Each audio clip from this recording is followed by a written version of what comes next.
राजस्थान सरकार के पूर्व राज्य मंत्री और डीएनटी बोर्ड के चेयरमैन रहे सम्मानित श्री गोपाल केसावत साहब, मैं इस शुभ अवसर पर सम्मानित श्री गोपाल केसावत जी से निवेदन करूंगा कि वो सामाजिक सरोकारों में गुप्ता जी के साथ हमेशा शामिल रहे हैं। उनका अपना एक व्यक्तित्व है। इस शुभ अवसर पर संक्षेप और प्रभावी रूप से अपनी बात रखें सम्मानित श्री गोपाल केसावत जी। सबसे पहले मेरे अग्रज भ्राता श्री एमएल गुप्ता जी की राजकीय सेवाओं से सेवानिवृत्त समारोह आयोजित हो रहा है। राजस्थान मरुधरा ग्रामीण बैंक से बहुत ही गरिमामय पूर्ण तरीके से सेवाएं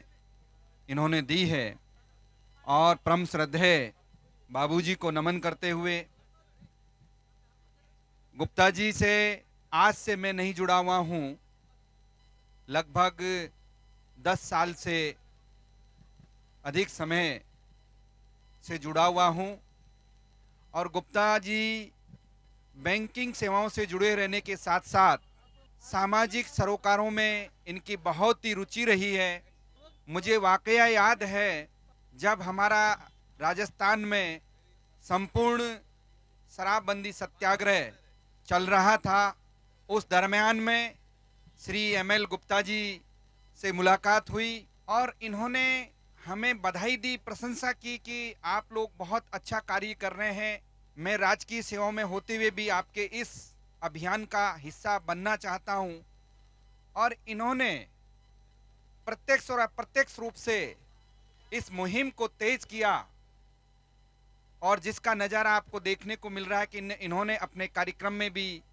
यही एक बैनर लगा के आपसे आह्वान कर रहे हैं। इन्होंने हमेशा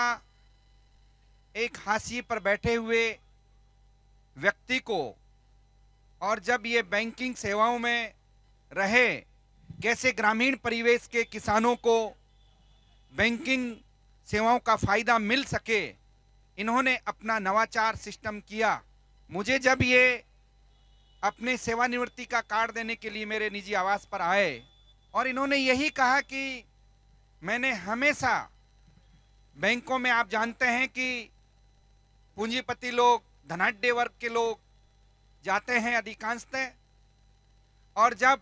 फटेहाल में गरीब और किसान जब बैंक में जाता है तो कई बार उन्हें नज़रअंदाज करने की कोशिश की जाती है, लेकिन एमएल गुप्ता जी के द्वारा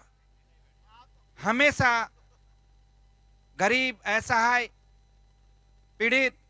और किसान वर्ग को हमेशा इन्होंने बैंकिंग सेवाओं का लाभान्वित करने की कोशिश की।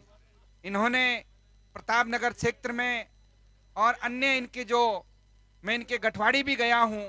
इन्होंने अलग अलग समाज क्षेत्र में ऐसे रचनात्मक कार्य किए। परमपिता परमेश्वर से यही प्रार्थना करता हूं कि हमेशा ऐसे सामाजिक कार्यों और सामाजिक सरोकारों में, गुप्ता जी, मेरा आपसे विशेष आग्रह है कि आपका जो अब ये कार्यक्रम है वो कार्यक्रम सामाजिक सरोकारों में बढ़ना चाहिए। और मैं तो यही कहना चाहता हूं, क्योंकि आपकी इतनी अच्छी फैमिली है और हमारे युवा साथी जो मंच का संचालन कर रहे हैं, जेवीपी मीडिया है, मैं इनका किन शब्दों में बयां करूं, क्योंकि मेरे संघर्ष को इन्होंने देखा है और उसको पिरोया भी है। इसलिए मेरे छोटे भाई हरिराम खिवाड़ा को भी ये कहता हूं कि आपने इतना अच्छा समा बांधा है। मैं आपकी पूरे ग्रुप को, पूरी कंपनी को बहुत बहुत साधुवाद देता हूं और ईश्वर से प्रार्थना करता हूं कि आप दिन दुगनी रात चौगुनी प्रगति करें। ऐसे सामाजिक सरोकारों को आप हमेशा जनता के समक्ष लाने की कोशिश करें। और मैं यही कहता हूं कि गुप्ता जी और उनकी धर्मपत्नी जी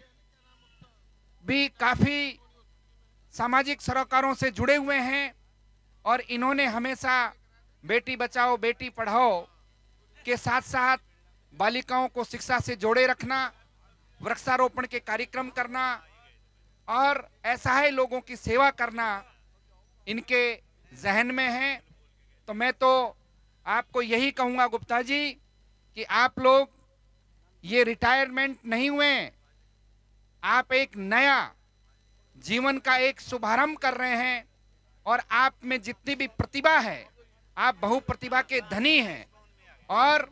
आपको अब समाज के हिस्से से जुड़कर, समाज के उन लोगों से जुड़कर आपको आपकी जो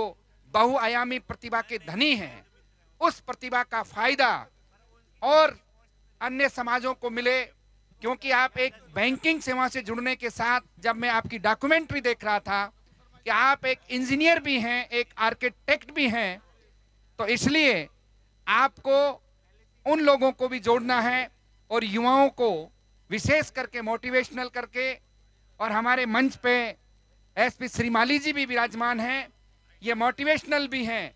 तो मैं तो ये चाहता हूं कि आप लोग जुड़कर एक समाज को नई दिशा दें।